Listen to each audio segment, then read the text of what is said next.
Assembly believer church in India पन की शाखा में आपको खुशामदीद, वेलकम।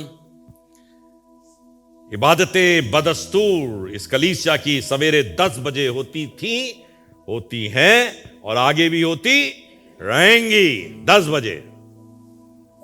मैंने सोचा कि छोटी छोटी बातों पर मनन करने की आवश्यकता है, छोटी छोटी चीजों पर जिसको हम नजरअंदाज कर दिया करते हैं अक्सर कि ये क्या है, अरे ये तो हम रोज पढ़ते हैं भाई, इसमें कौन सी बड़ी बात है। इसको तो हमारे बचपन में सिखाया गया था, हमारे स्कूल में सिखाया गया था, जिसमें हम पढ़ते थे वहां पर हमको सिखाया गया था, ये आयतें रटाई गई थी हमको। लेकिन आपको बताऊं, ये वो आयतें हैं, ये वो वचन हैं जो हमको और आपको, हमारे और आपके ईमान को मजबूती इनायत करते हैं। कठिन बातें नहीं, छोटी छोटी बातें। और पिछले कुछ समय से हमने इन चीजों पर विचार करना प्रारंभ किया है। हालांकि क्रिसमस सीजन लग रहा है, लेकिन फिर भी मैं कोशिश करूंगा उन चीजों को आपके साथ बांटूं, उन चीजों की चर्चा करूं आपके साथ। और एक ख्याल है जो खुदा के कलाम के अंदर लिखा हुआ है, 2 कुरिन्थियों उसके 9वें अध्याय के 8वें पद के अंदर, 2 Corinthians 9th chapter and 8th verse। और यहां पर कुछ इस तरीके से लिखा हुआ है, और परमेश्वर सब प्रकार का अनुग्रह, और कौन? परमेश्वर सब प्रकार का अनुग्रह तुम्हें बहुतायत से दे सकता है।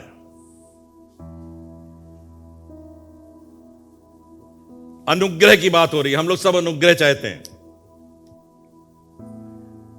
हम चाहते हैं परमेश्वर अपने ग्रेस को, अपने अनुग्रह को हमारे ऊपर बनाए रखे, और यह अनुग्रह किसी और के पास, किसी और शख्सियत के पास, किसी और खुदाइयत के पास जो दुनिया में पाई जाती हैं उनके पास नहीं मिलेगा। यह अनुग्रह सिर्फ और सिर्फ खुदावंद यीशु मसीह के पास है। खुदा प्रेम करने वाला है, लेकिन खुदावंद यीशु मसीह अनुग्रह करने वाला है। फर्क है, दोनों में फर्क है। खुदा बाप कैसा है? प्रेम करने वाला। अब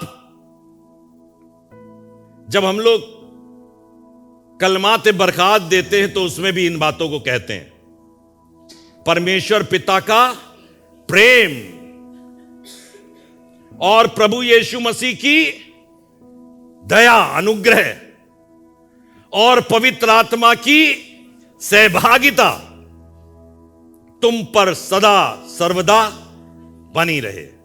यीशु मसीह अनुग्रहकारी परमेश्वर है, अनुग्रह देने वाला है, और हमें और आपको अनुग्रह की आवश्यकता है, क्योंकि हम लोग, आप लोग जितने भी हैं, कमजोर हैं। ना चाहते हुए भी, ना जानते हुए भी कई बार ऐसे चीजों में हाथ लगा देते हैं जिनसे हाथ जल जाता है, जिनसे हम गुनहगार साबित होते हैं। बहुत कोशिशें करी लेकिन फिर भी गुनहगार। तो खुदावंद यीशु मसीह अनुग्रहकारी है। हमें और आपको उसके अनुग्रह की प्रतिपल आवश्यकता है। हर समय, एक एक लम्हे, एक एक कदम के ऊपर, जब मैं बिस्तर से उठता, इधर जाता उधर जाता, मेरी जुबान पर शुक्रगुजारी और उससे दया की याचना क्यों बनी रहती? सिर्फ इसलिए बार बार जहन कहता है, बेटा तुम कमजोर हो, तुम कमजोर हो, गिर जाओगे इस जगह पे, तुम कमजोर हो, लुढ़क जाओगे इस जगह पे। तब खुदा से कहते, खुदा बाप तेरा अनुग्रह काफी है, तेरा अनुग्रह काफी है, तेरा अनुग्रह बना रहे, मैं चलता रहूंगा, मैं जोरावर बना रहूंगा। और इसलिए खुदावंद यीशु मसीह के अनुग्रह को हमेशा चाहिए। मैं आपसे पूछना चाहता हूं, अपने हाथ को उठाकर आज खुदा से कही, खुदा बाप मुझे तेरा अनुग्रह चाहिए। I need your grace, I need your grace. मैं चीजों में सफलता प्राप्त कर लेता हूं, मुझे तेरे अनुग्रह की जरूरत है। नौकरी मांगी, नौकरी मिली, अनुग्रह की जरूरत है, फिर भी नहीं नौकरी कर नहीं पाओगे। बिजनेस चाहा, बिजनेस मिला, अनुग्रह की जरूरत है, बिजनेस चला नहीं पाओगे। घर बनाया, घर में रह नहीं पाओगे, अनुग्रह की जरूरत है। बहुत से लोग कहते हैं भैया ये सब चीजें कुर्बानी मांगती हैं, बहुत से लोगों की ख्याल है। अनुग्रह, अनुग्रह, दया, दया बनी रहे। और क्या लिखा हुआ है यहां पर, और परमेश्वर सब प्रकार का अनुग्रह तुम्हें कैसे, बहुतायत से, अपरंपार, इन अबंडेंस, इन अबंडेंस, बहुतायत से। अरे खुदा बाप, ये तो अनुग्रह मुझे थोड़ा सा चाहिए था, अरे इतना हो जाता मैं निकल जाता, मैं निकल जाता, पार हो जाता। खुदा कहता नहीं बेटा, मेरा अनुग्रह बहुत है, बहुत है अनुग्रह। और परमेश्वर का अनुग्रह तुम पर बहुतायत से, ध्यान देने वाली बात, अब जो बोल रहा हूं वो ध्यान देने वाली बात। क्या लिखा है?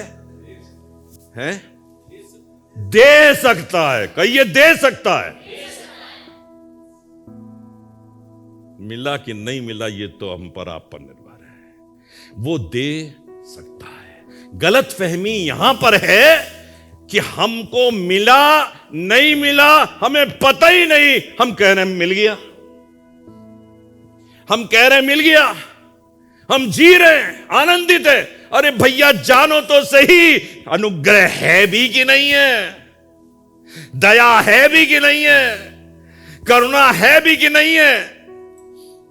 सूरज तो सब पर चमकता है और चांद की ठंडक सब पर पहुंचती है, हवा तो सब पर लगती है। बहुत से लोग इन्हीं चीजों को हासिल करके कहते हैं हम पर अनुग्रह है, हम पर दया है, हम पर अनुग्रह नहीं। परमेश्वर तुम पर सब प्रकार का अनुग्रह बहुतायत से दे सकता है। तो आगे क्या लिखा है? जिससे हर बात में, किस बात में, समझ में आ रहा कुछ? हर बात में, कहिए हर बात में, हर बात में। कौन सी बात है भाई? कौन सी ऐसी चर्चा का विषय है? कौन सी ऐसी दुनिया है जिसमें तुम रहते हो जहां पर परमेश्वर का अनुग्रह नहीं हो सकता? पानी की गहराई में हो सकता है। लिखा है दाऊद का, लिखने दाऊद अपने मज़ामीर में कहता है, अगर मैं पहाड़ पर चला जाऊं तो देख तू वहां भी मौजूद है, और मैं पाताल में उतर जाऊं तो तेरा हाथ वहां भी मुझे संभालता है। अगर मैं अधोलोक में चला जाऊं तो देख तू वहां भी है, वहां भी है। अगर मैं सूर्य की किरणों पर दूर जा बसूं तो तू वहां भी संभालता है। क्या लिखा है? लिखा हुआ है, और जिससे हर बात में, हर बात में। कौन सी बात है? आपके दिमाग में कोई चर्चा चल रही है, कोई बात, कोई ख्याल, मेरी बीमारी जोरावर है, मेरी फलानी चीजें जोरावर हैं, अरे भैया इससे छुटकारा नहीं मिलेगा, ये दुश्मन बड़ा जोरावर है, इससे छुटकारा नहीं मिलेगा, फलानी चीज बड़ी जोरावर है, इससे छुटकारा नहीं मिलेगा। लेकिन खुदा कहता है हर बात में। क्या कहता है? हर बात में, जिससे हर बात में और हर समय। हमने बताया ना कि चौथे पहर में मंदिर में जाते समय, मंदिर से आते समय, घर में बैठते समय, नौकरी करते समय, नौकरी छूटते समय, बिजनेस प्रारंभ करते समय, बिजनेस का शटर बंद करते समय, हर समय, हर समय, हर समय, सब कुछ। क्या लिखा है? सब कुछ। कहिए सब कुछ, सब कुछ। भैया कौन सी चीज है? ये वाली नहीं, जूती नहीं मिल पाएगी, 5,000 वाली जूती नहीं मिलेगी, नहीं, सब कुछ, सब कुछ। जो तुम्हारी आंखों ने नहीं देखा और कानों ने नहीं सुना और तुम्हारे चित्त में नहीं चढ़ी, वही है जो परमेश्वर ने अपने प्रेम करने वालों के लिए सब कुछ जो तुम्हें आवश्यक है, खाली पीली नहीं। अपना गोदाम को ऐसे न भर लो जिसका कोई यूज नहीं है। बहुत से लोग गोदाम अपने ऐसे ही भरे हुए हैं, अपने घरों को ऐसे ही भरे हुए फालतू की चीजों से। फालतू की चीजें निकालने का समय आ गया। किसी और के काम आ जाएगी भाई, किसी और के काम आ जाएगी। ये वाला साड़ी नहीं पहनती हो, दूसरे काम आ जाएगी। क्यों धरे हुए हो? हमारे पास 75.5 साड़ियां हैं, है ना? क्या फायदा? मैंने कहा 75.5, बोलिए 75.5। क्यों? क्योंकि 75 तो पूरी साड़ी होती, कभी कभी आधी भी होती है। फटी है, कुछ हो गया, रखे। सूट खराब है, पहनते नहीं, रखे। कोई चीज घर में है, रखे हैं भाई, रखा रहने दो। रखे हुए अच्छी लगती है? मायके से आई है, मायके से अगर पलंग आ जाए, रेफ्रिजरेटर आ जाए, टीवी आ जाए, भले वो दकियानूसी हो, रखा रहने दो। ये हमारे मायके से आया। वेरी गुड, नहीं इस लिखा है जो तुम्हें आवश्यक हो। आगे क्या लिखा है? तुम्हारे पास, मतलब उसका अनुग्रह इतना रहे जो तुम्हें आवश्यक हो तुम्हारे पास हमेशा रहे। In your pocket, in your pocket. ये जरूरत है, ये निकालो, इधर से निकालो। ये जरूरत, ये ले लो। ये जरूरत, इधर से ले लो, इस वाली जेब से ले लो। तुम्हारे पास रहे, मांगने ना जाना पड़े किसी के पास, ढूंढना ढांढना ना पड़े। तुम्हारे पास उसका अनुग्रह तो बहुत आयत से रहे। और लिखा है, और हर एक भले काम के लिए तुम्हारे पास बहुत कुछ हो। हर एक भले काम के लिए। कभी भी कोई भला काम करना पड़ जाए, कभी कोई चीज ऐसी कर रही है, क्या के ये वाला काम कर दे तो मजा आ जाता, लेकिन वो नहीं है। क्या नहीं है? अनुग्रह नहीं है हमारे पास। परमेश्वर ने जो दिया है वो है नहीं, इसलिए हम दे नहीं पाएंगे। तुम्हारे पास बहुतायत से रहे हर एक भले काम के लिए, कोई भला काम हो। क्योंकि भला काम करने में कभी कभी हम कोताही करते हैं, कभी कभी हम हीला हवाली करते हैं। भला काम है, हम इसको खाना खिला सकते थे लेकिन नहीं खिलाएंगे। क्यों खिलाएं? हमारी रोटी कम हो जाएगी। अब मैं आपको बताना चाहिए सब काम कैसे होगा। फिर से पढ़ देते हैं इसी आयत को। यहां लिखा हुआ है, और परमेश्वर सब प्रकार का अनुग्रह तुम्हें बहुतायत से दे सकता है, जिससे हर बात में और हर समय सब कुछ जो तुम्हें आवश्यक है।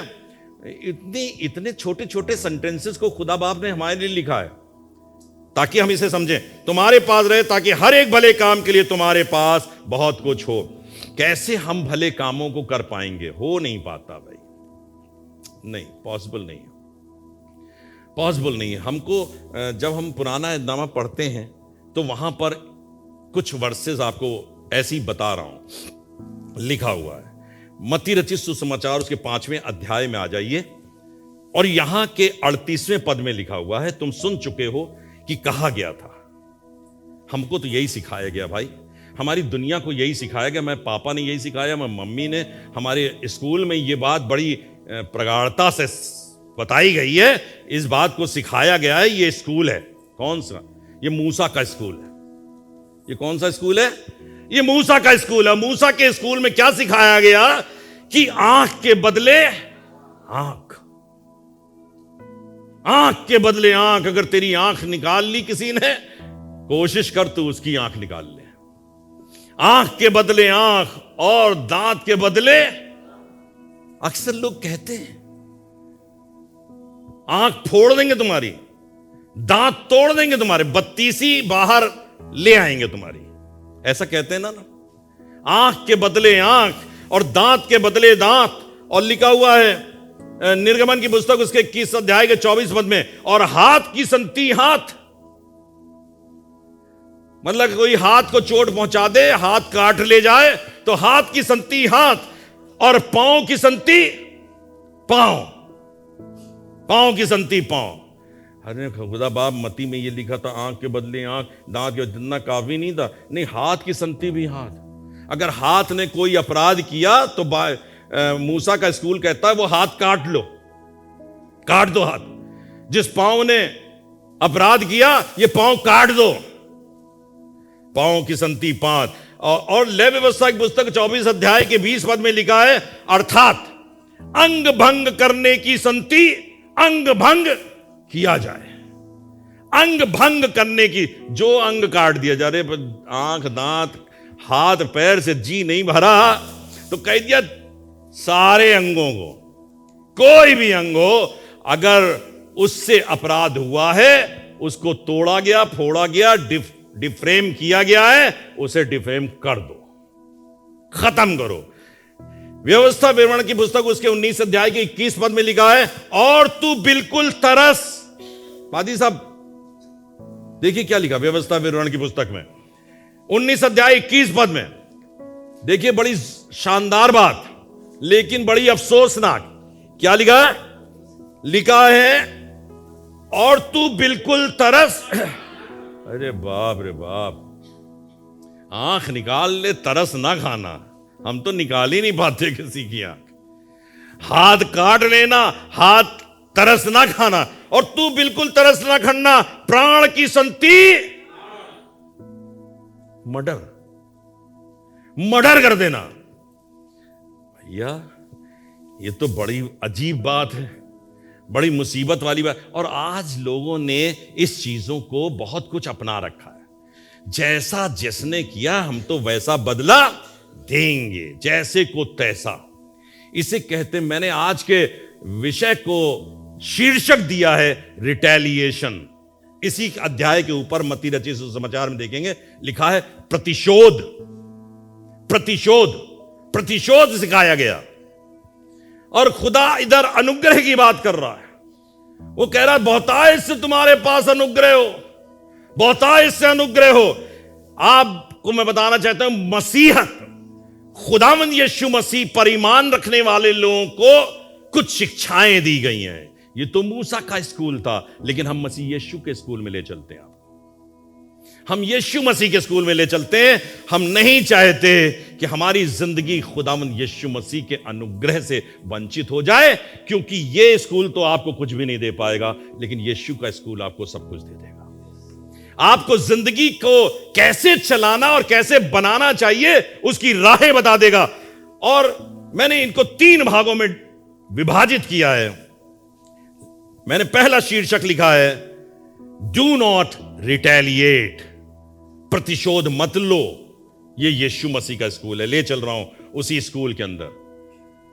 और वर्ष कहां से शुरू करी थी? मत्ती रचित सुसमाचार 5वां अध्याय, और हमने पढ़ा था 38 पद। अब पढ़िए 39 पद। क्या लिखा है? यहां लिखा हुआ है, परंतु यीशु मसीह का स्कूल क्या कह रहा है? बोलिए, परंतु मैं तुमसे यह कहता हूं कि बुरे का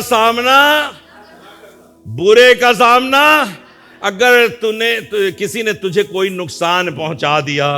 आज लोग कहते हैं भैया उसने हमारी गैया बछिया चुरा ली थी, मांस खोली थी, अब हम उसका पूरा बाड़ा खराब कर देंगे, हम सब कुछ खोल लाएंगे। एक चीज का नुकसान उठाया, कहिए उसका घर बर्बाद कर दें। लेकिन खुदा कह रहा है डू नॉट रिटेलिएट, प्रतिशोध मत लो। क्या लिखा है? परंतु मैं तुमसे कहता हूं कि बुरे का सामना। ये खुदा बाप बड़ी अकलमंदी के साथ हमसे बातचीत कर रहा, बुद्धिमान। उस परमेश्वर प्रभु यीशु मसीह से ज्यादा बुद्धिमान कोई नहीं। वही बुद्धि का देने वाला जिसने सुलेमान को बुद्धि दी, और वही बुद्धि हमको देता है। और इसलिए मैं इस जब वर्ष को पढ़ रहा था, मैं इसकी गहराई में घुसने की कोशिश करी। मैंने खुदा बाप what this verse is saying, ये वर्ष हमको क्या शिक्षा दे रही। लिखा हुआ है कि परंतु तुमसे मैं कहता हूं कि बुरे का सामना, जब कोई बुराई सामने खड़ी हो जाए, कोई ट्रक चला आ रहा हो तुम्हारे पास टक्कर मारने के लिए, आप कहो हम तो देखते हैं कैसे चढ़ाते हो, और वो चला आ रहा था 170 की स्पीड में, क्या होगा? क्या होगा? चढ़ जाएगा। थोड़ी देर में तुम खुद ही कुछ कहने लायक नहीं, बच्चों को थैंक यू भी नहीं बोल पाओगे। थैंक यू भी नहीं बोल पाओगे ट्रक वाले से, भैया थैंक यू, आपने हमारा काम पूरा कर दिया। तो करना क्या है? बुरे का सामना ना करना। क्या कर लेना? वहां से किनारे हट लेना, भाग जाना, हट जाना, अपने आप को दाएं और बाएं कर लेना। जब कोई बुरा कर रहा हो, जब कोई गाली दे रहा हो, जब कोई मुक्के चला रहा हो, जब कोई बुराई खेल रहा हो, बुराई खेलते ना लोग, जब कोई बुराई खेल रहा हो तो बुराई का सामना ना करना। क्या करना? बुराई का सामना ना करना। परंतु आगे कितनी बढ़िया बात लिखी, जो कोई तेरे दाहिने गाल पर थप्पड़ मारे उसको उसकी ओर दूसरा भी फेर देना। आपको बताऊं, जब कोई काम ऐसा होगा, बुरे से बुरा आदमी सामने खड़ा हो, गालियां देने वाला आदमी खड़ा हो और उससे कहो भैया क्यों गाली दे रहे हो, मत दो गाली।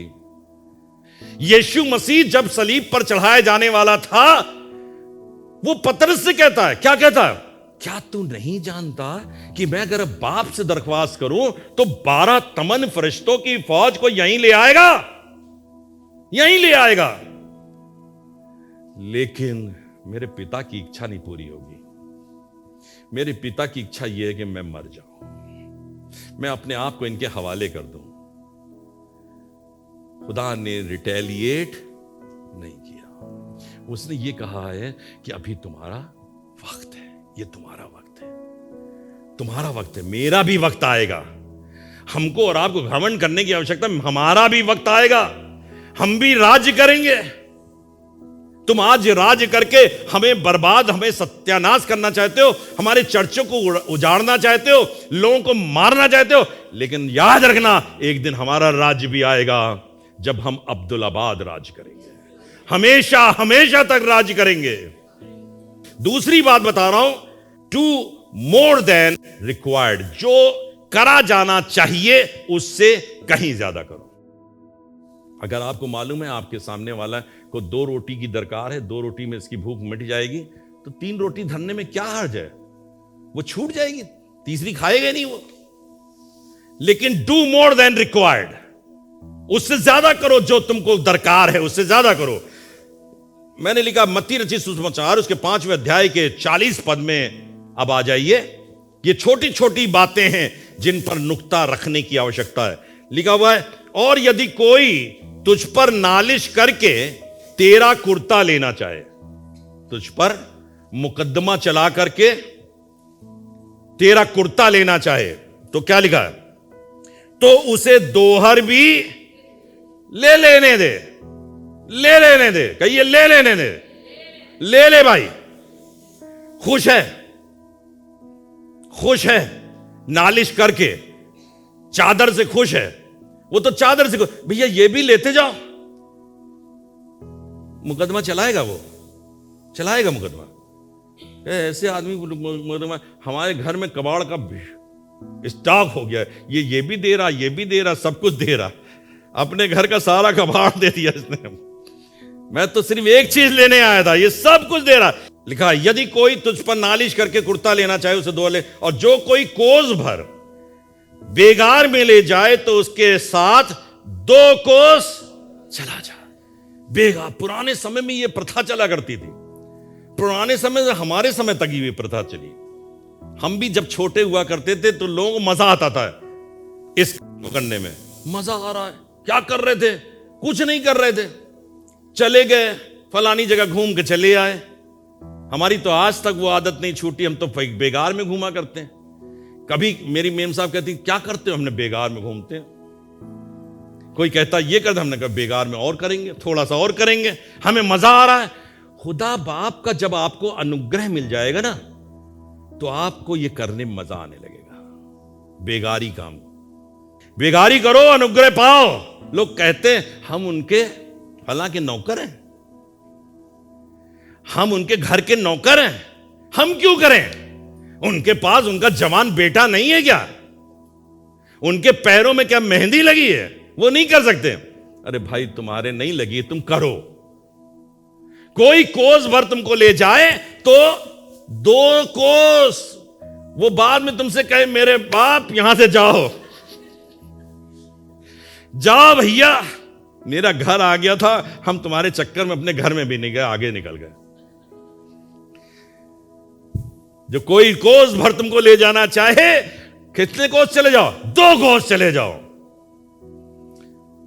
उदाहरण है बाइबल के अंदर इसका। मत्ती रचित सुसमाचार 27 अध्याय निकालिए और 32। पुराने समय में ये बेगारी में बादशाह लोग लगा दिया करते थे और बेगारी में मजदूरों को लगा दिया करते थे, अपने काम, अपना महल, अपना ताजमहल बनवाया करते। यहां लिखा हुआ है, बाहर जाते हुए उन्हें शमौन नाम एक कुरैनी मनुष्य मिला।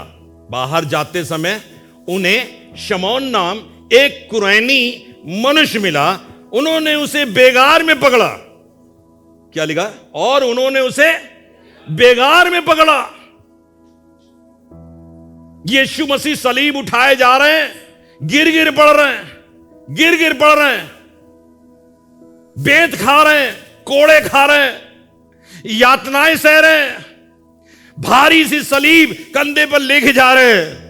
लिखा है और उन्होंने उसे बेगार में पकड़ा और लिखा हुआ है कि उसका क्रूस उठा ले चले। क्या उठा के ले चले? क्रूस। कहिए क्रूस। क्रूस ले चले भाई। ये कोई बड़ी अच्छी चीज नहीं लगती। क्रूस तकलीफ दे जगह है, क्रूस से तकलीफ मिलती है, परेशानी है। कोई बड़ा रंध रंधा के वो लकड़ी नहीं बनाई गई थी, वो तो पेड़ की पूरी पूरी डंगाले होंगी जो काट के वैसी छाल समेत रखी होंगी, जो अगर कंधे पे यहां पे रख लो तो छिल जाएगा कंधा। वो उसको ले चले। खुदा बाप कह रहा है बेटा ले चलो, मैं भी तो खुदा का इकलौता बेटा था। क्या था वो? खुदा का इकलौता बेटा। और उसको ये भाया कि अपने पुत्र को क्या करे? कुचले। कहिए कुचले। उसको कुचले, उसका तमाशा बनाए। किस लिए? ताकि हम और आप उद्धार पा जाएं, हम और आप चंगाई प्राप्त कर जाएं। बेगार में ये बेगारी का दस्तूर खुदावंद यीशु मसीह ने चला दिया। और ये चाहता आप भी बेगार करो, हम लोग बेगार करें। असेंबली बिलीवर चर्च इंडिया की बुनियाद ही इसी बात पे रखी गई कि बेगार करो। ये लोग पहले पुराने समय में लोग कहा करते थे, जब हमने 1987 में मिनिस्ट्री शुरू करी थी, ये लोग कैसे हैं, ये बीमारियों में बैठे रहते हैं, ये मृतक के पास बैठे रहते हैं, घर वालों से कहते हैं जाओ सो, घर वालों से कहते हैं जाओ सो, हम यहां बैठे। लोगों को समझ में नहीं आता था ये सब बातें। कैसे? क्या बेगारी कर रहे हो? हाँ बेगारी कर रहे हैं। यीशु को अच्छा लगता है, यीशु का अनुग्रह हमारे ऊपर होता है। डू मोर देन रिक्वायर्ड, अपनी क्षमता से अधिक बढ़ के करना। तीसरी बात लिखी है, be kind and generous. Be kind, दयावंत हो जाओ, खूब दया करने वाले बनो। Be kind and generous. जब कभी जब देने का मौका आ जाए तो उंडेल के दो कि भैया लो, आए थे 1 लीटर दूध लेने के लिए और लेते जाओ। हम लोग पुराने समय में जब दूध लेने जाया करते थे पादी साहब, हमको जब वो दूध देता था ना तो उसके बाद कुछ ऐसी पता नहीं क्या घाटा डाल देता था, क्या डालता था, और वो लेने में बड़ी मजा आती थी। ओरिजिनल 1 लीटर दूध में मजा नहीं आती, लेकिन जो घाटा डाल देता था इतना सा, उसमें बड़ी तसल्ली। लूट लिया इसे, इसको तो लूट लिया, घाटा भी ले लो। B generous. ये सामने वाला खुश हो रहा है ना, आपके एक काम से खुश हो रहा है। जिस समय आप कोट उतार के दोगे ना, तकलीफ ना हो, दे दो, ये खुश हो रहा है, इस बात से खुश हो जाएगा। और खुद अब आप ढेर सारे कोट देगा तुमको। बी काइंड एंड जेनरस लिखा हुआ है। इसके लिए आयत फिर वहीं आ जाते हैं, मत्ती रचित सुसमाचार 5 अध्याय 42 पद में, जो कुछ तुमसे मांगे और जो तुझसे उधार लेना चाहे उससे मुंह ना मोड़। हम लोग को तो जब पता चलने लगता, थोड़ा सा खत का मजमून भांप लेते हैं, लिफाफा देख कर कि अब बेटा निकल जाने का समय है, क्योंकि अब आफत आने वाली थोड़ी देर के अंदर, अब मुर्दे को निलाया भी जाएगा। अब निकल लो, जब ये नहला लेगा तो फिर आके बैठ जाएंगे। अब इसका कफन लाने का समय आएगा तो निकल लो, कफन नहीं लाएंगे। अब हो सकता है ये घर का तबादला कर रहा है, पहले तो समझाते रहे उसे, बेटा बदल लो, दूसरे घर में चले जाओ। अब तो इसने डिसाइड कर लिया फलाने वाले घर में जाएंगे, अब तो सामान उतारने का समय आएगा कि हमको सामान उतारना है, अब तो निकल लो यहां से। बी काइंड एंड जेनरस, करो काम, मेहनत करो, उसके साथ लग जाओ। लिखा हुआ है पहला तीमुथियुस की पत्री उसके 5 अध्याय के 8वें पद में, पर यदि कोई अपनों की और निज करके अपने घराने की चिंता ना करे तो वह विश्वास से मुकर गया है और अविश्वासी से भी बुरा बन गया है। मतलब अपने लोगों की चिंता ना करे, वो विश्वास से मुकर गया। बताइए, अगर आप काइंड और जेनरस नहीं हो, अगर आपके भाई को, आपकी बहन को और आपके पड़ोसी को कुछ काम की आपके से आवश्यकता है, वो नहीं कर रहे हो, तो क्या लिखा है? क्या लिखा है? वो विश्वास से भटक गया। बताइए, बड़ी अजीब चीज है। हमने अपने पड़ोसी का माल नहीं शिफ्ट कराया, ट्रक में नहीं लदवाया, तो मैं विश्वास से भटक गया। हां, विश्वास से भटक गए। प्रभु यीशु मसीह कहता है, ये सब एक ही लाइन में वचन लिखे हैं, सब एक लाइन में लिखे हुए हैं। लिखा हुआ है, यदि कोई अपनों की और निज करके अपने घराने की चिंता ना करे तो वो विश्वास से भटक गया है और अवश्य, क्या लिखा भैया? जोर से पढ़िए, देखिए क्या लिखा। अविश्वासी है। अविश्वासी हो जाना बुरा, क्या कम बुरा है? लेकिन अविश्वासी से, क्या लिखा? से भी, इतना ही नहीं और बुरा बन गया भाई। बिना विश्वास के प्रभु यीशु मसीह को प्रसन्न आना अनहोना है। और तुमने भी एक तो विश्वास नहीं किया, अविश्वासी बन गए। वो कह रहा है अगर ये वाला काम नहीं किया तो अविश्वासी से भी एक मंजिल और ऊपर चढ़ गए।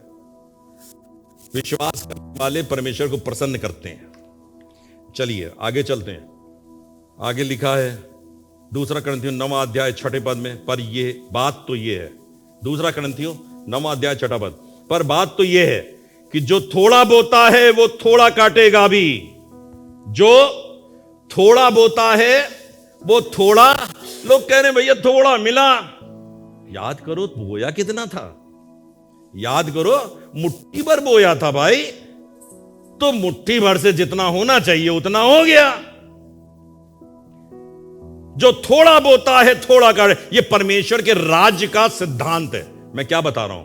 परमेश्वर के राज्य का सिद्धांत, परमेश्वर का अनुग्रह बहुतायत से तुम्हारे ऊपर कैसे हो सकता है, परमेश्वर अनुग्रहकारी तुम्हारे ऊपर कैसे हो सकता है। आज हम कंगाली में, आज हम परेशानियों में, आज हम उलझनों के अंदर, आज हम समस्याओं में जीवन व्यतीत क्यों कर रहे हैं? क्योंकि हमने थोड़ा बोया।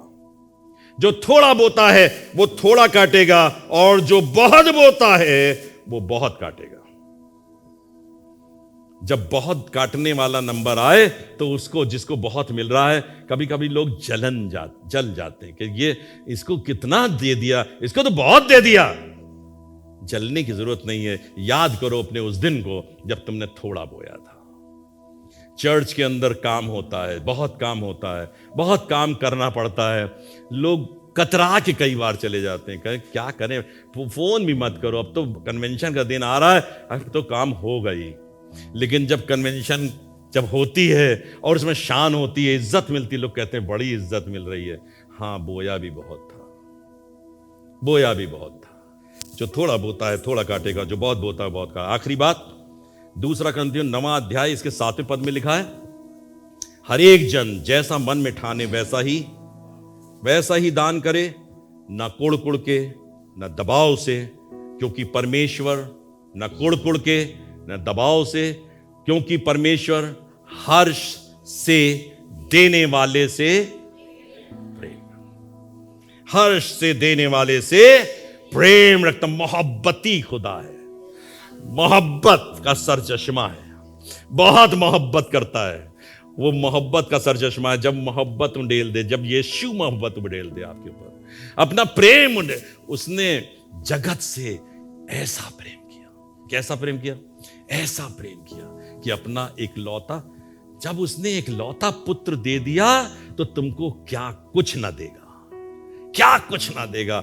आज हमारी ये उम्मीद है खुदावंद यीशु मसीह प्लीज हमारी जिंदगी में ऐसी अपनी अपनी अपनी इच्छा शक्ति डाल दीजिएगा कि हम रिटेलिएट ना करें, किसी को उससे बढ़कर देना सीखें, कायदे से हम काइंड और जेनरस बन जाएं, अनुग्रहकारी बन जाएं, ताकि हम देने से कभी बाज ना आए और खुदा तेरी बरकतों से हम सदैव लबरेज रहें। मैं सभी लोगों से, जितने इस कलाम को सुन रहे हैं और जितने आगे आने वाले समय में सुनेंगे, मैं उन सब से कहना चाहता हूं, खुदा बाप के इस कलाम को अपनी जिंदगी का पैमाना बना लीजिएगा। रोज पिया कीजिएगा, इसे रोज अपनी जिंदगी में लिया कीजिएगा। याद रखिएगा, इसको पीने वाले कभी हताश और कभी निराश नहीं होते। अगर हम इससे अपने आप को बाज रखेंगे तो जरूर एक दिन आएगा कि हम निराश हो जाएंगे, एक दिन आएगा जब हम हताश हो जाएंगे, एक दिन आएगा जब हम दिलगीर हो जाएंगे। लेकिन खुदा ने अभी हमको वक्त दिया है। लिखा हुआ है, कहा गया था, आंख के बदले आंख और दांत के बदले दांत, हाथ के बदले हाथ और पांव के बदले पांव, अंग भंग करने की बदले अंग भंग किया जाए, और तू किसी पर तरस ना खाना, प्राण की संति प्राण। लेकिन मैं तुझसे कहता हूं, आशीष दो, आशीष के सिवा कुछ मत दो। खुदा आपको बरकत दे।